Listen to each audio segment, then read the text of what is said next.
Good day, everyone. My name is Shane Diobalias, and I was assigned to discuss one of the topic in Chapter 7, a practical guide to investing in the stock market. So the efficient market hypothesis has numerous applications to the real world.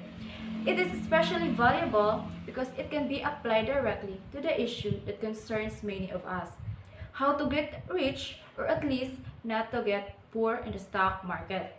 A practical guide to investing in the stock market, which we develop here, provides a better understanding of the use and applications of the efficient market hypothesis. So, we have here the implications for investing. First, how valuable are published reports by investment advisors? Second, should you be skeptical of hot tips? Third, do stocks prices always rise when there is a good news? Fourth, efficient market prescriptions for the investor. So these four are the implications for investing. So first, let's tackle how valuable are published reports by investment advisors. So information in newspapers and in published reports of investment advisors is readily available to many market participants and is already reflected in market prices.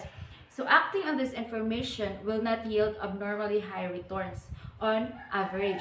So the empirical evidence for the most part confirms that recommendations for investment advisors cannot help us outperform the general market. So in simple word, efficient market tell us that when purchasing a security, we cannot expect to earn an abnormally high return, a return greater than the equilibrium return. So information in the newspapers and in published reports of investment is readily available to many market participants and is already reflected in the market prices. So acting on this information will not yield abnormally high returns on average. So the question here is, how valuable then are published reports of investment advisors? So the answer is not really. So it is not really valuable for investment advisors. Second is, should you be skeptical of hot tips? So the answer to this question is yes. The efficient market hypothesis indicates that you should be skeptical of hot tip, since if the stock market is efficient, it has already priced the hot tip stock so that its expected return will equal the equilibrium return. So thus, the hot tip is not particularly valuable and will not enable you to earn an abnormally high return. So as soon as the information hits the street, the unexploited profit opportunity creates will be quickly eliminated. So the stock's price will already reflected to realize only the equilibrium return. The next is, do stock prices always rise when there is good news? The answer is no. In an efficient market, stock prices will respond to announcement only when the information being announced is new and unexpected. So if good news were expected or as good as expected, there will be no stock prices response. And if good news was unexpected or not as good as expected, there will be a stock price response. The last is the efficient market prescription for the investor. Recommendation for investor advisors cannot help us outperform the market.